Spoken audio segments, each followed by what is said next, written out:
The topic of today is something that truly is critical in every industry, and definitely one that's resonating specifically in dentistry with how many people we're hiring. Hiring is challenging. It can be expensive and time consuming. And so our topic for today really is onboarding. It's like, so you've hired this new team member, now what? It's so important that office managers and dentists understand that investing in the people, specifically during this onboarding process, will save the practice time, resources, and money in the long run. And as a business leader, I know like this is not easy. I feel like the hard part, it seems, is finding the right person, to add to the team. And you just want to get that person, get their offer letter signed, and then you kind of think already they're already part of the team. But it's really so important that these people have a great experience and learn your company and your culture from the moment they choose to join the team. So today I am honored to introduce a fearless female and friend, Laura Nelson. Laura, for those of you not familiar, is an award-winning international speaker and founder of Front Office Rocks, which is a virtual training platform for dental teams that teaches office systems and methods to help practices achieve exceptional customer service. Laura has mentored thousands of dentists and dental team members to achieve unprecedented results in growth and empowered dentists and office managers to excel at performance-based hiring. This is literally what she does. She's an accomplished recruiting and management coach and highly renowned keynote speaker. She's the best-selling author of Step Away from the Drill, which is a book that has helped dentists understand and embrace the business side of dentistry. More from a personal standpoint, she received her undergraduate degree from Eastern Michigan University in Human Resources and has a master's in organizational development from Johns Hopkins University, focusing on leadership development and success. So she's certainly well qualified to talk about the topic at hand today. She's a member of lots of organizations within dentistry and beyond. She's the recipient of many awards in dentistry and beyond, and we're very lucky to have her spending some time with us today. So Laura, thank you so much for being here, and I will turn it over to you. I'm exhausted after that intro. Let me just explain right now. International speaker means I spoke in Jamaica and Canada. So as soon as you've gone outside of the United States, you're an international speaker. So I just want to put that in perspective. I actually have an opportunity to speak in Aruba next year. So I'm going to be multi-international, I guess. So thanks, guys. Thanks for having me on. It's been a while, I think, since I've done a Plan Forward series with you guys. So I'm super excited about it. And I think it's perfect timing. When we talked about this, a lot of people are talking about hiring, which I could do a whole session on hiring. I have a book on hiring. I'm all about hiring, but we specifically picked this topic because so many times I talk to people who talk about hiring and this person was a rock star in the interview. What happened? They didn't work out. I hear all the time from dentists. I hired somebody, how long is it going to be till they're trained? And it's like, there's no magic number of how long it is to be, there's so many variables to that. And what is fully trained? Honestly, I think I'm still learning every single day. So, that mindset around, I've hired somebody, like you said, Megan, I've hired somebody, I need them to be productive like right away, right? So I focus today more on the onboarding side of things, just kind of planning ahead. Your name of your company is perfect for it. Planning forward to once you find that rock star, the training part of it, the onboarding, right? And there's a lot of words that we use. I was wondering actually in our industry if onboarding is a word we use or not. It's a business word. But I don't know that we've talked about it a lot in dental, but like it's the training of the new employee, right? And it's where we drop the ball a lot in dentistry. So planning ahead, being forward thinking of like, how am I going to onboard this person is going to make the training of this person more successful and the length that they stay with you more successful. So Laura, yes, not to interrupt you, right away, but honestly, when we think about onboarding, it's like you kind of can't measure someone, and specifically for Plan Forward, we don't necessarily expect anyone to be fully ramped until at least 90 days. And I feel like that's kind of a standard in the business world. I don't necessarily think that that happens in dentistry, does it? Is there like a 30, 60, 90 kind of thing? I mean, it's kind of it's like, what are we fully trained as? What does that mean? Right. That's part of the whole process of like, and I'll get into that. Like, what are we considering trained? Right. And, we should always be learning. We should always be growing. Yeah. We should always, and so someone's not fully trained in my mind. I mean, I think I just figured out how to run a dental office and I've been in for 20 years. Or like, if we think we know it all, we're not going to learn anything. Right.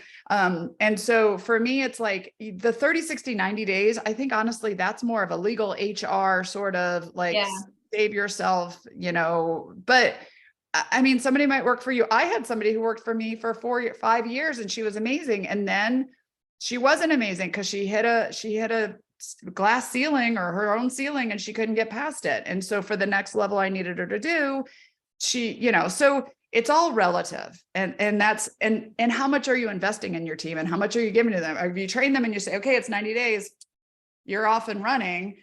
Well, they might be successful now, but they're not going to be successful in a few years because you're not still investing in them. So all of it is kind of a relative term for me. So one of the things I want to point out and mention in here, and you gave that my background, but I specifically spent years as an IT recruiter and an executive recruiter and in the onboarding HR world. So when I talk about this topic, it comes from not just dental, it comes from my past of, I joke around, I was a recruiter during the .com market. And my 22-year-old stepdaughter was like, what's the .com market? I'm like, there was a life before the internet, right?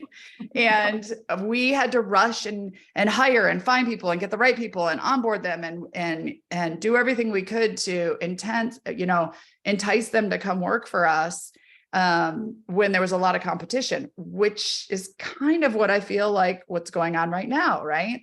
I mean, there are a lot of people who could go down the street and make more money at Jersey Mike's making sandwiches than they can as a dental assistant. And we have to compete with that. And what's going to get them to come to you? So my background comes from an experience of doing this already. And it's really what we have going on, right now. So we have a little thing in here. If you find a misspelling, depending on how many there are, feel free to point it out because I need to update the slides and maybe I'll send you a coffee. So just putting it out there right now, attention to detail is not my strong suit. And even like this with onboarding, sometimes I have the best intention and then I hire somebody new and I'm like, I haven't done it. I haven't put the checklist together. I haven't updated what I want them to learn about. So planning ahead is a big thing. And so again, if you find a misspelling or an error in my slide, just point it out and I will fix it. But before I get into onboarding, I do want to just kind of set the rules a little bit about hiring. Now that's a whole different subject, but when I got into dentistry, a lot of dentists wanted me to be a consultant and say, fix my problems, fix my team, well, there's certain key components that we need in order to have your team improve and do better, right? First of it is, are you clear about what you need them to do? When you're going to hire, do you have a clear job description? And is your clear job description, if you're going to look to hire, we want to cast the net wide. We want to get as many candidates that are possible for our position and not limit it too much. So if we put too much in our job description, like you've got to have 4 years of experience doing EagleSoft and 6 years doing membership programs and 4 years, like it's so limiting that you're not going to find good candidates. So you've got to find a way to have like, what do you really need for this position? And then what are the nice to haves? The other thing is when we're in a tight market like we are now, the rock stars are working somewhere else. They're not knocking on the door, answering job ads. They're working at some other business. And why would they leave that business to come to you? Right. And so we've got to look at your culture, which I'm going to talk about a little bit at the end. But rock stars are only going to leave where they are and come to you if they feel like it's a good move for them culturally. You need to get good at hiring and firing quickly. And mostly I say that because it rhymes, but I'm not saying firing, but we've got to be able to find good candidates and move on them quickly, because if you don't move on them, somebody else is going to, right? And we also have to realize that we've all hired poorly. I'm guilty of it. I've hired poorly, but if we've hired and it's not a fit, we need to move on from that person way more quicker than we are. Because I know in the dental industry, a lot of times dentists will say to me, well, we're family. Well, unless you're actually family, you're not family, right? I pay you for a job to do. And if you're not doing that job, this might not be the right position for you. So we have to get comfortable that if we're going to get successful at building our team that rocks.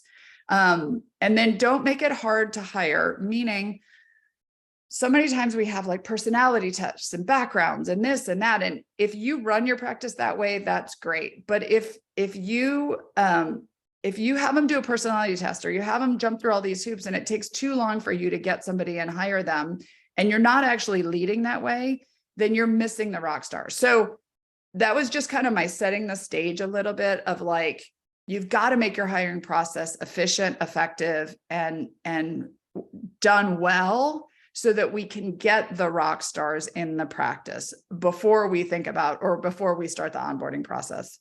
How long do you think in general, if you have a fairly smooth, efficient process, how long does it take from the moment you start looking till you extend an offer? If you have that it depends, but I will tell you, it's not so much from when you start looking to when you extend an offer. It's more of when you find that rock star to when you make the offer, right? So what happens a lot of times is that we are so desperate to hire somebody, we just hire somebody that breathes. And that's not what we want, right? So I don't want you rushing through just trying to put a person in the chair. But when you find that person, you need to get them on board. You need to make them the offer and get them in as soon as possible. So, I mean, I've hired people in the interview before. Like I've hired people where I'm like, you seem like you're a fit here. They knew they were a fit. I was excited about them. I made them an offer. They said yes. We started the process, but I've seen a lot of dentists and teams that they have analysis paralysis, where we have to think about it. And then we need to check their references, which I'm not saying don't do that. I'm just saying, like, we have to think about it. And then we have to ask our family members. And then we have to wait till Friday, because that's our day that we're not seeing patients. And it's 2 weeks later and you haven't made the offer, that person's gone, right? That person's found another job. What about the feeling of, oh my gosh, the first person we found, we feel like it's a rock star, but do we need to like compare? Do we need to like talk to more people just so we can compare this person and see how they stack up? That's the part of the hire and fire quickly. So if they're a rock star, and again, clear job descriptions, right? Know if you have it written out what your job description is, and this person matches 85, 90% of it, to wait it out to see if there's somebody else, you're going to lose that person. That being said, that's the hire and fire quickly, meaning not everybody is going to work out. That you said the 30, 60, 90 days, that's kind of an HR legal kind of a thing. It's not, I mean, if I knew in day 2, somebody's not going to work out, I'm going to start having that discussion with that person to say, hey, I really need you to step up. I need you to do more. I need you to be involved more, or whatever the issue is. But I can't be afraid of that, because just because you hire them doesn't mean that we don't know they're good until we get them in. We really don't know. We all hire people and said they're amazing. And then 3 weeks in, we're like, they're not amazing anymore. Right. And everybody, think about the interview process as dating, right? I mean, think about when you dated before we got married. Like if I would have married every guy I thought I was in love with, like I'd be on marriage number 17, right? So marriage is a very different commitment, but the idea is like, if I'm continually interviewing, trying to find the perfect candidate, I'm not going to hire somebody that could be the perfect candidate. And a lot of times, this is where I talk about culture at the end. Like we can have a candidate who's amazing and we put them in a bad culture and we're going to squash that person. So even if they were amazing in the interview, if your team and your culture is not great, that person's going to get squashed, and vice versa. You can hire an average person and put them in amazing culture and elevate them. Right. I like to joke around about when you go to get your driver's license, I think every state is the same, right? When you go to get your driver's license, the DMV or MVA or whatever it's called, do you know that everybody who started in that job was excited on their first day? Like they actually wanted to help people get their driver's license and take good pictures, right? But the culture squashed them, right? The culture said, no, see, we don't do it that way here. Like we have people get a number and they stand in line, and right. So that's a super great example of like the culture squashed people who were excited in the beginning. And we do the same thing if we don't onboard them correctly. Great. Great. Right? Every time I talk about that, people are like, yeah, I got it. Yeah, the B&B. No culture. Well, and if you take it out of dental for a little bit and go into like the medical community, you have all gone into a place where they're like, sign in, have a seat. You know, they put you in the room and they don't come in for 30 minutes. And you're like, what? Like the customer service that person started excited about their position. That person started excited about doing what they're doing. And then the environment, changed. The culture's bigger than the person. So again, like if you've got a strong culture and you hire, I know, for example, I have a great onboarding, I have a great culture. I can hire somebody who's a B coming in and I can elevate them. If they're willing to learn, if they're willing to grow, I can bring them up.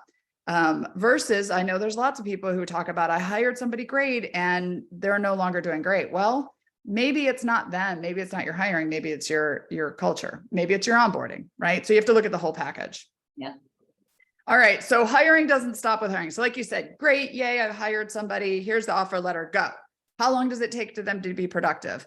You know, what can I expect them to know how to do right away? Well, a lot of that depends on you, not them. You know, a lot of it depends on making sure that your onboarding process is good. Now let's talk about why this is so important. And this is the missing piece to the hiring. Like when people say, I want to hire, I'm like, cool. Have you figured out your onboarding process? Because when we have a good, strong training, when they start from making the offer to checking the references, to getting them in on their first day, to getting them in the payroll and, showing them around the office and figuring out their first week of training, the more we can put that puzzle together, the more effective that person can be productivity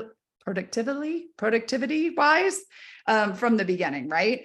The more they're going to be happy on the first day. The more it's going to minimize costs and errors. So many times in the dental office, we just kind of bring somebody in, set them at the front desk, show them the insurances we belong to, tell them we belong to a membership program. Here are the phones, go.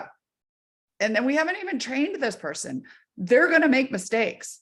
They're going to be unhappy. They're going to be, stressed, and your patients are going to feel it, right? So the better that we can put the pieces together of training the person the right way, it's going to boost their engagement. It's going to maximize your ROI. It's going to maximize this person because people want to be productive from the beginning. They're excited when they first start at the office, right? So it's our job to help them through that process, to help them become more effective and be happy in their new position. Financially, it makes a lot of sense too. 20% of workers in the US leave their job within 45 days of hire. I read a thing, and I can't quote exactly where I saw it, but new employees decide whether or not they're going to stay with your practice or your business within the first week of working with you. So that first week is when they're like, did I make a good decision or not? Right.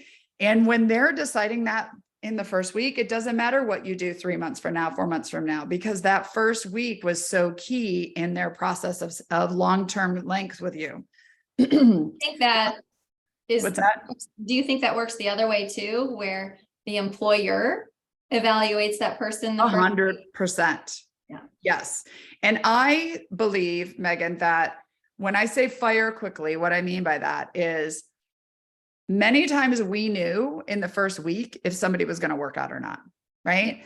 But we thought, well, we'll give them a better chance. Yeah, we'll. And the longer they're with you, if you are seeing signs in the beginning that they're not able to learn, they're not able to do the position, you've given them opportunity, they're not getting it, I would rather know that and end our relationship together before I know everything about you, your family, your kids, and your aunt and your life. I would rather know that early on and give you the opportunity to move on to a better position for you than 2 years later, right? Because everybody on this call can think of somebody. I have one. Her name was Sharon. I held on to her for 3 years. 3 years too long, right? And I should have multiple times. I saw the writing on the wall, but I didn't. Yeah. So it goes both directions, right? 91% of employees will stick around when they have more of an efficient onboarding process. So financially as a business, The one thing about hiring that everyone will agree on is it's not fun. It's extra work. It's on top of your everyday job. It means you got to train again. It means you've got to go through the interviews. It means you got to, so hiring is not something we want to do. It should be something we're okay with and that we're regularly thinking about. But when you get through it, if you can actually train somebody well, so they'll be successful long-term, hopefully you have a higher hope of not having to do it so much, right? For mental and financial reasons. And like I said, 1/3 of the employees knew if they were going to stay with the company long-term after their first week. So now that's the business side of things. Let me talk about some of the major hows that I see being done wrong in the dental office when it comes to training, right? So how we're doing training. My 3 top ones are, the first one is we've always done it this way. When I'm training a new employee or one of your people are training, and if I say, well, let me show you how we answer the phones. Okay, this is how you answer the phones, right? Blah, blah, blah. Or this is how we talk about membership program, blah, blah, blah. Well, why do we say it that way? Like your employee is going to ask, with the new person, why do we say it that way? Or how can we answer the phones that way?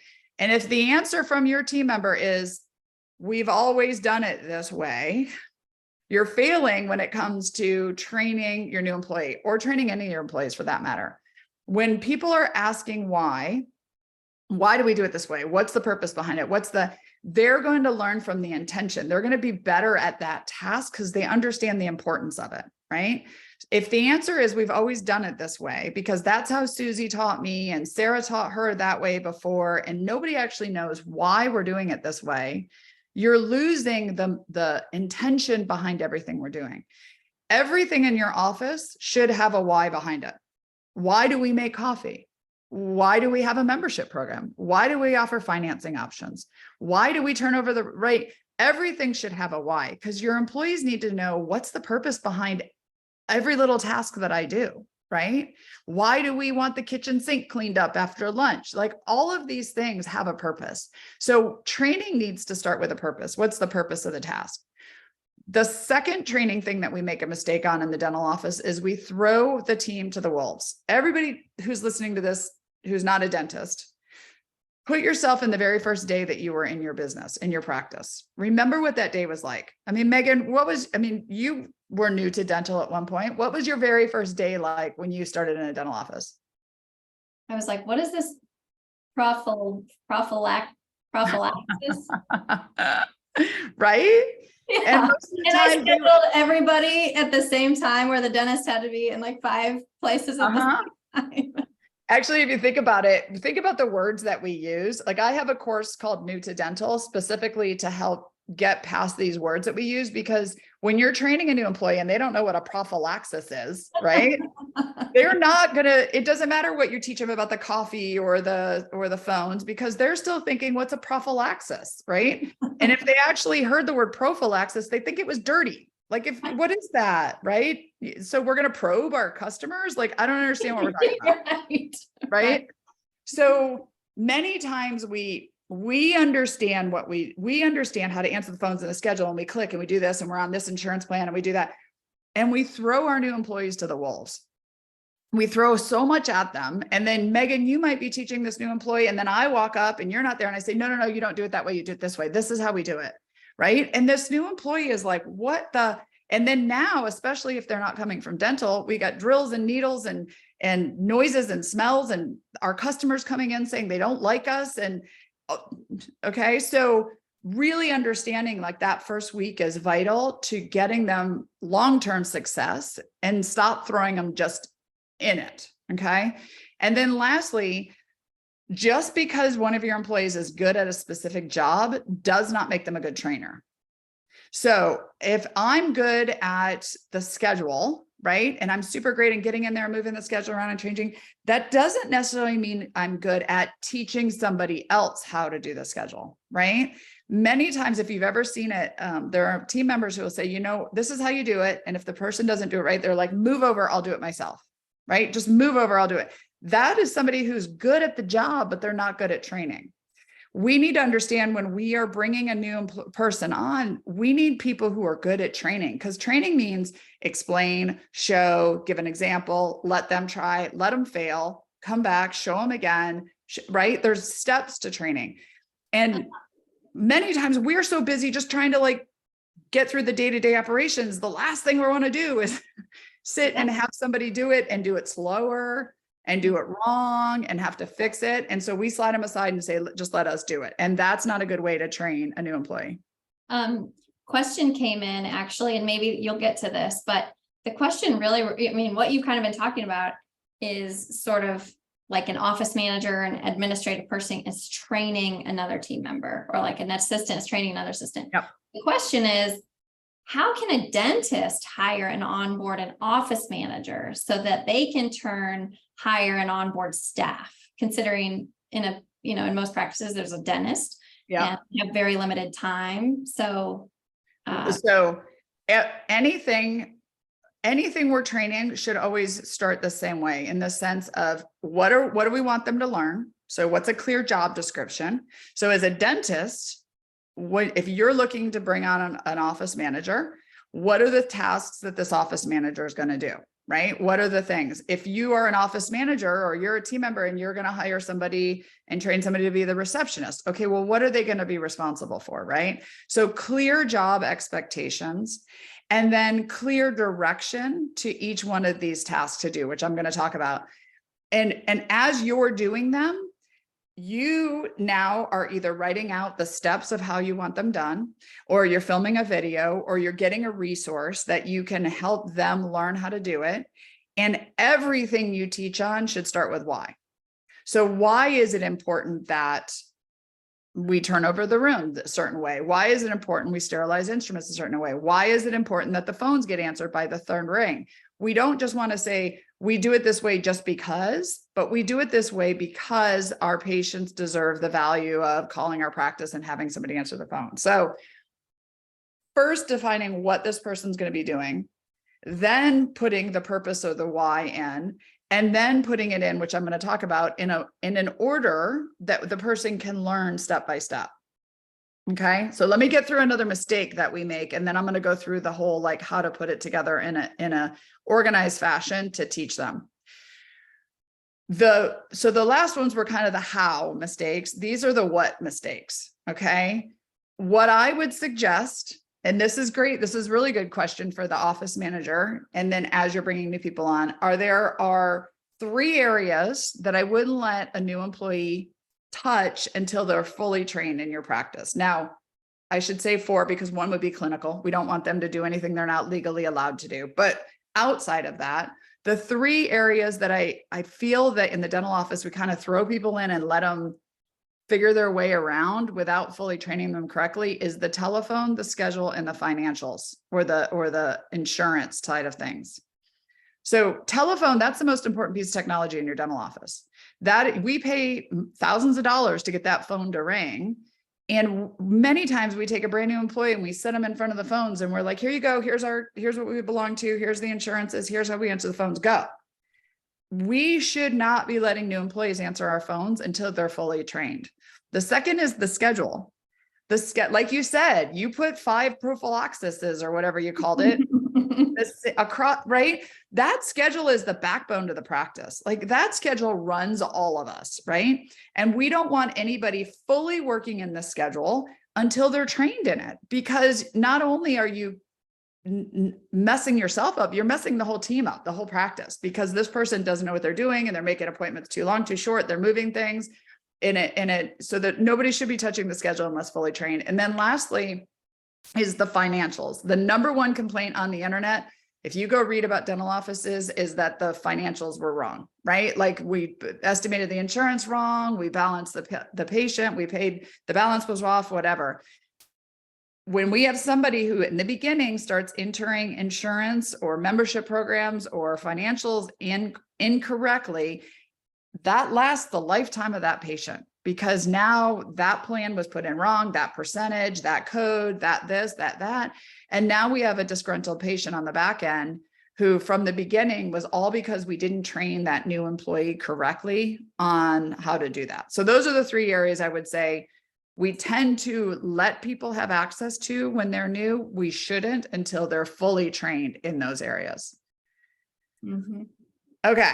So getting them started on the right foot. So, and a lot of this you can find, and I can actually give this to you guys. This is, I found this on the internet, just kind of a new hire check sheet form. So before we talk about the actual dental training, you should onboard this person into your new business. So people want to know, like, where do I check in, and where do I put my purse, and where do we take lunch, and what's my job description, and where are my new hire forms, and who's working. I mean, who's that person that just walked by there, and who is she, a dental assistant, or like, meet the team, and where can I sit, and where do I park? And like, as a new employee, remember, it's your first day, you're like, you don't know anything about the practice. And so taking the time to get the person started on the right foot before we sit down and start talking about dental. And if you have this just listed out and you say, okay, here's your job description, we're going to review that later. Here are the forms you need to fill out. I need them back by Friday. You just have this checklist list already. It's going to make every time you onboard a new employee easier. Because most of the time when a new employee starts, it's also the day that 42 fires are happening at the exact same time, and we skip a lot of steps. So you want to make sure that you have that outlined. I have on Front Office Rocks, and I can share this with you guys, just a first day employee checklist. And it's literally what I do is I print out this checklist and I give it to the employee. I say, this is your checklist, right? Here's your folder, here's your checklist. It's your job to make sure we don't skip any of these things. And then we just work off of it. And then that way, as they're starting, they ask a question about something over here that's super important, but that's not until like down the road. So it's on your list. We're going to get to it. We need to get through these things first, right? And then that way, as they go from employee to employee, so they go from me to you, Megan, and I've shown them the schedule, how to do the schedule, and they're coming to you to learn membership. Cool. And then you teach them about membership, and then they check it off that they've been taught. Then they go to the dental assistant to learn how to turn over a room, and they're responsible for their training. Love that. Yeah. So that is one suggestion I would have, because hopefully you have different people on your team all involved in their training, right? Because everybody on your team is good at different things. So that helps them be responsible.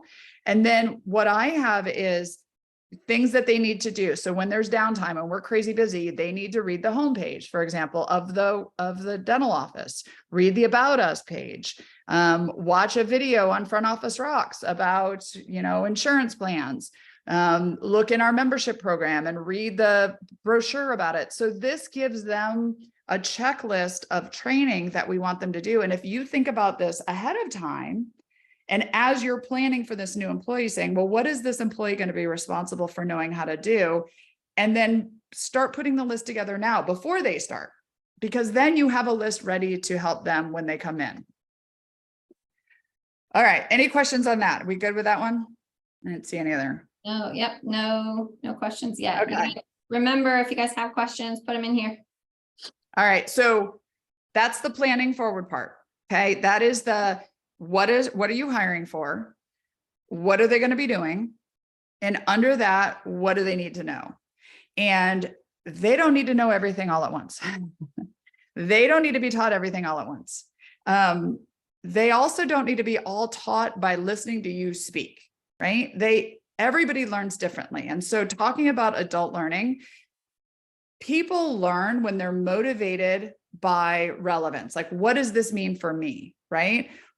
That's where the why comes from. Why do I need to know this? Why do I care? How am I going to use this in my position? They don't care what a prophylaxis is until the person says the word prophylaxis. And then they're like, what's a prophylaxis? I've never heard that, right? Experiential learning and helping them experience it and go learn some more, and experience it and go learn some more. Because if we try to throw too much at them at once, they're not going to be able to apply it, and they're not going to be able to learn it. So we want to make sure that we're giving them the opportunity to be in the environment and then go over and learn what they need for the next thing, or what they just saw, then they need to learn about it. Then be in the environment and then go over and learn some more. We need to offer flexibility in learning formats. So many times we just talk, right? Many times we need to offer them an opportunity to read something. We need an opportunity for them to try to do it. They need to trial and error, watch a video, watch a podcast, watch this, right? Like everybody learns differently, but we want to make sure that the organization of our learning or the learning is flexible and organized in order for them to learn a little bit at a time, get good at that, move on to the next thing. Okay. Which leads to this. And this is what you were asking about earlier. Key aspects of adult learning. First of all, don't overwhelm. If you overwhelm me, like if you throw too much at me at once, this is that first week in the dental office. Everything's coming at me from every different direction. I'm doing 60 different things. I'm not going to learn anything. The second is teach on a gradient. Okay. So I'm going to give a real example. I hire a new receptionist. Ultimately, the receptionist is going to check in patients, put in the new patient paperwork, call the insurance. They're going to be opening the mail. They're going to be doing the coffee. They're going to be checking patients out. Like that's the position. Okay. I don't want to teach them all of that at once. I want to allow them to learn one thing at a time. So on a gradient, what's the easiest thing we do at the front desk as a receptionist? We welcome patients to the office. Hi, welcome to the office. My name is Laura. Nice to meet you. We'll be with you in 1 second. That's easy to do. I should be able to teach that person that in 5 minutes, right? Person does it, but maybe they don't smile. I'm going to go back. I'm going to say, you did great. That's awesome, but I need you to smile. Okay, great. They get up. Okay, good. They smiled. Okay, good. I need you to shake their hand. Okay, hi, shake their hand. Cool. They've learned how to do that. From here forward now, they should stand up, smile, shake their hand, and greet the patient. Cool. Now we move on to the next thing, right? I need them to give them the paperwork, fill out the paperwork, and put it in the system. Great. Let me teach them how to do that before I move on to the next thing. I need to, teach them how to answer the phones. Cool. We try to teach too much at once, right? We need to allow the person to learn one thing at a time. Some things are going to be faster than others. Some things like greeting a patient when they walk in, we should be able to teach that super fast. Now I can say they're good at it. The reason we need to do it is two things. One, are they learning and growing, right? Like when I just said, I need you to greet a patient. I need you to smile. I need you to shake their hand. If they can't figure that out, maybe they're not going to be able to figure out the next thing, right? I want to start small and grow. The second thing is as a person, as a human in an environment, we want to feel productive. We want to feel like we are part of helping this practice. So if I know at least I know how to greet patients, have them have a seat, answer the phone, and make the coffee, at least I know I can do that, right?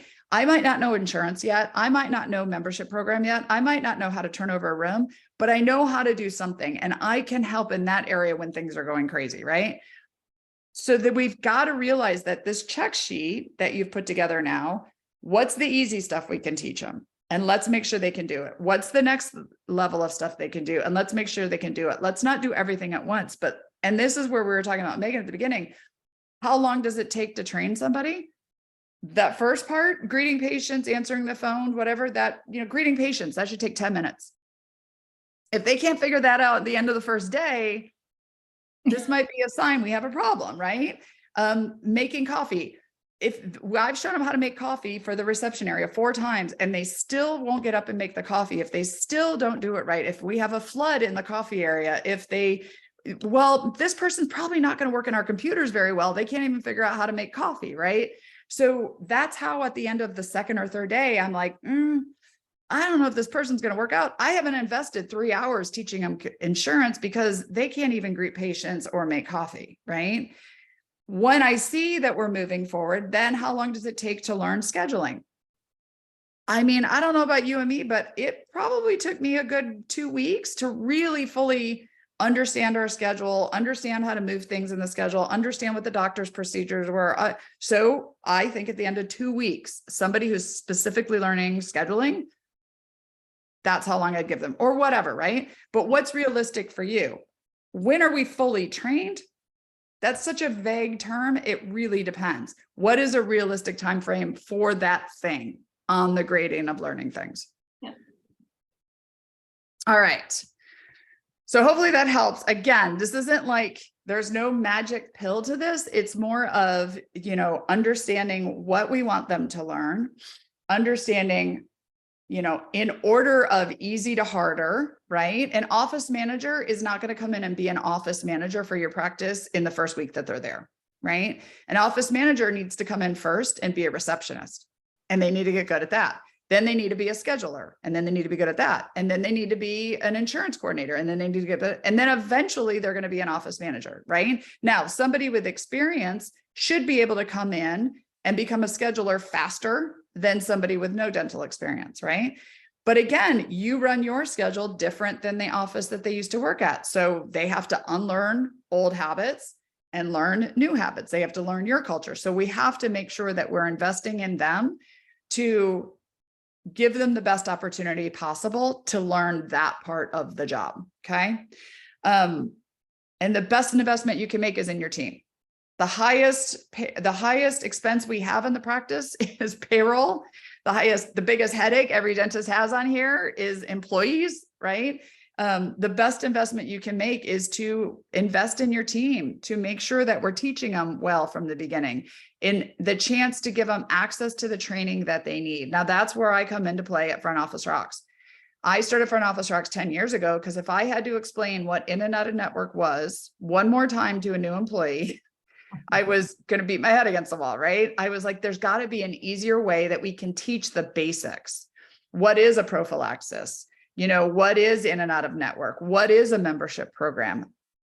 Because we are bringing on people quickly and we're hiring them, it doesn't make a lot of sense for me as the office manager to explain a membership program to every new employee every single time when there's a video that they can watch, when there's a book that they can read or a white paper or an outline, right? So we should be looking at the resources we have available for the things we're training on, because our team doesn't have enough time, right? Yes. We had a question that came in. It's a great question. It's All actually, right. I had written down too. How do you address the trainee that gets defensive with feedback? Well, that right there is telling you the trainee that gets defensive with feedback is the employee down the road who's going to have problem with feedback. So, there's a whole thing about having difficult discussions, and helping somebody see that they're being defensive is a difficult discussion to have. But I would rather have that in the beginning when I'm trying to help them and train them, and find out whether they're willing to or able to get past that or not. So if I've got a new employee and I'm showing them something and they're getting defensive, I'm going to sit down with them behind closed doors and say, okay, so we're trying to teach you the way we want things done here. In your job description, your job is to be able to do this. I'm feeling like you're getting defensive when I'm giving you this feedback. And if they say they're not, okay, well, the next time I give you feedback, here's what I expect to have happen. If that doesn't happen, we're going to need to sit back down, because I can't be helping you improve with you giving such pushback with the feedback I'm giving you. After you've sat down with them 2 or 3 times over the same subject, they're probably not a perfect fit for this position, because you're going to continue to get this moving forward. You've given them the opportunity to see that they're doing this. You've tried to help them improve. They're choosing not to, right? This is where I think I'd rather move on now and not know everything about their family and their life and their kids, and find the next rock star for that position. Because if we can't make it through the first week and they're already pushing back, imagine what it's going to be like a year from now when they think they know it all, right? And so that's, go ahead. What about the person that's not necessarily defensive, but it's someone who had rock star experience and comes in and they're like the over suggester, like, well, Right. we used to do it this, well, in my last job, this is how, and it's like constant, Yeah. Well, again, that's a feedback thing in the sense of setting it up. And if your onboarding checklist, your list will grow as you go through bad experiences. Like you will, so you have that person right now. I would put it on your list to say, be clear about the cultural difference. This is a different office than their past office. So if you hire somebody from dental, we need to have a real conversation with that person to say, I understand and I value your experience and I love your input. However, we're going to teach you how we do it in our office first. Then if you have suggestions, you can bring that to me or the office manager at the appropriate time to talk about how we can improve on it. But first, I want you to learn our way, right?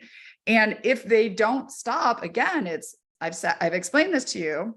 I appreciate your experience. However, I'm going to show you how we do it in our way. And if this continues to be, we're continually talking about your past office and you're not learning how to do it here, this could be a problem and we may not be able to move forward, right? So being super clear, I'll give an example. I have on my onboarding paperwork, it's like show up on time, smile, help team members out, get the job done, smile. Take lunch at the appropriate time and clock back in on time, smile. And so my team members are like, why do you have smile on every other, because I had somebody that had the RBF face who I kept sitting down with her saying, do you realize what face you're giving? And she's like, yeah. And I'm like, do you know how to smile? Yeah. Can we see it? Yeah. Okay, cool. I need you to smile. I need you to smile. And she just couldn't do it. And for me, smile is a huge part of my culture in my practice. Even if we're having a stressful day, we look at each other and we're like, right? But that's 5 o'clock. Yeah, exactly. It's way better than rolling our eyes and sighing and having that face, right? And so I added it to my new hire paperwork, kind of as a joke to make it humorous and kind of as a way to be like, this is a basic requirement of the people in my office, is that now, do we smile every single moment of every day? No, that'd be awkward, but it is the foundation of the culture of my practice, right? So setting those expectations up from the beginning, ultimately, this is their job description. This is what you're hiring them to do. And if it means they have to receive feedback or they have to learn your way first before they make suggestions, it's part of their job. Mm-hmm. Okay, so investing in your team. I've had team doctors say to me, but Laura, what if I train somebody? What if I take them to training or do online training or whatever, and they leave? And I love this quote from Henry Ford. The only thing worse than training your employees and having them leave is not training them and having them stay. So investing in training of your team members. Now, again, onboarding is what we've talked about. Continual training is what I'm referring to now. Once somebody's trained to do their job, training shouldn't stop. We should continually be investing in our team. I like to say that we run around with invisible arrows in our back, right? All day long, we're shot with these arrows. Insurance companies saying we charge too much, patients saying they don't like the dentist, team members having, staff or drama, or I'm tired because my kids were up sick. We all have these arrows in our back. And what training does is it helps pull those arrows out. It helps us to stand up straight again and remember why we're fighting this fight, because it's not easy. We have crazy stressful days, and we need to make sure our team has the tools and the training needed to keep fighting that fight and getting better at it, because coming together is just the beginning, right? Keeping together is progress, but working together is success. And what we're trying to do when we hire rock stars and we bring them into our culture is we're trying to build a high-performing team that all works together and understands how they play a part in the bigger picture. And by doing that, we need to make sure that we're continually working on our culture, continually improving. Like I said, we've learned from mistakes of people we've hired in the past. Cool. Learn from that mistake. Figure out how to not let that happen again, and then try it again, right? Culture is a lot like a garden. There's a book out there that's called Culture Trumps Everything. I highly recommend it. And he talks about, you can't plant the garden if you were a gardener and walk away and expect it to grow. You have to take care of your garden. You have to pull the weeds. You have to prune your garden. You have to continually work on it. So as a leader in your organization, hiring and managing and leading and firing is part of, or letting people go or going separate ways is part of continuing to build your culture that rocks, right? And you bring in an average person into a great culture, they're going to flourish. A lot of it is getting the right people in the bus in the right spots, right? So you might have great people, but they're in the wrong position. You might have okay people that need to get into a different position and they're going to elevate. And then you might just have wrong people on the bus, right? And when you bring in that person, and we've all made the mistake, like I said, had I married every guy I was in love with, I'd be on marriage number 17. Some of those people were the wrong people on the wrong bus, right? They're probably happily married somewhere else, and I found the right person on the right bus. So same with your team. This is your job as the dentist and the office manager to really build a team that rocks. What we do at Front Office Rocks is we help with that. I feel like there's three different areas. One is hiring, which my book is Hiring Without Hesitation.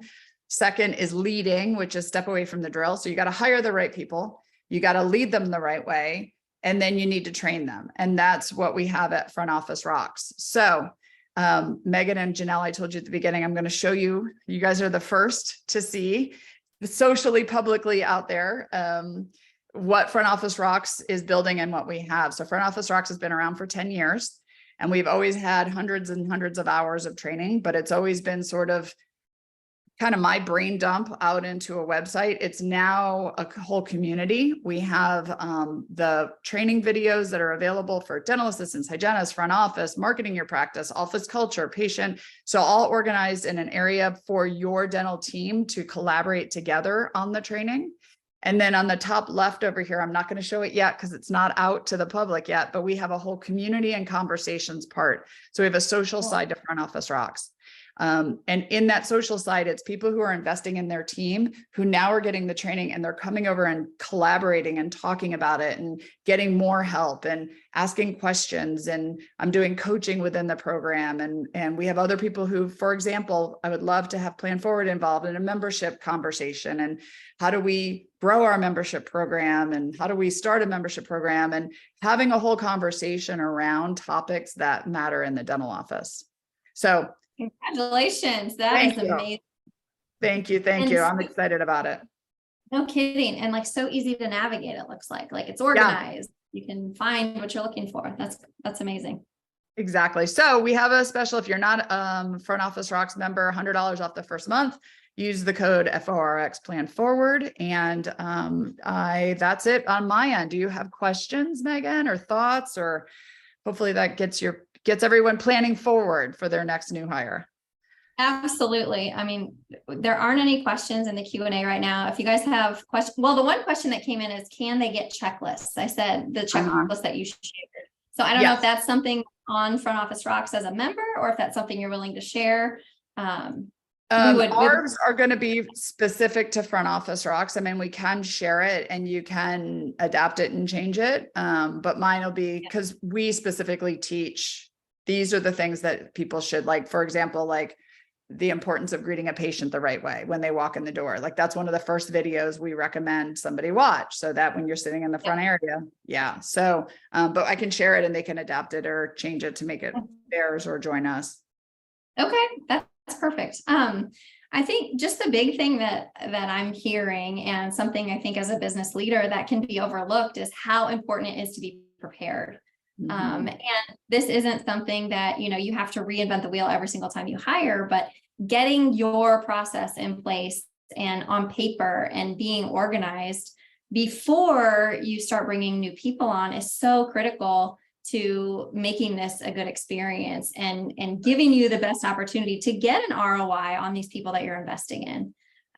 But just being prepared, is so what important. I would say. Yep. What I would say is every time you're doing a task that you can't wait for somebody else to do, right? Like one day when I grow, somebody else is going to do this job. Start documenting now how you do that. Start writing the checklist of like, when I do this, this is how I do it. Because as you start building this list of things, and that's how when I'm hiring for my team, I go to my team members and say, what do you not want to do anymore that this new employee should be doing?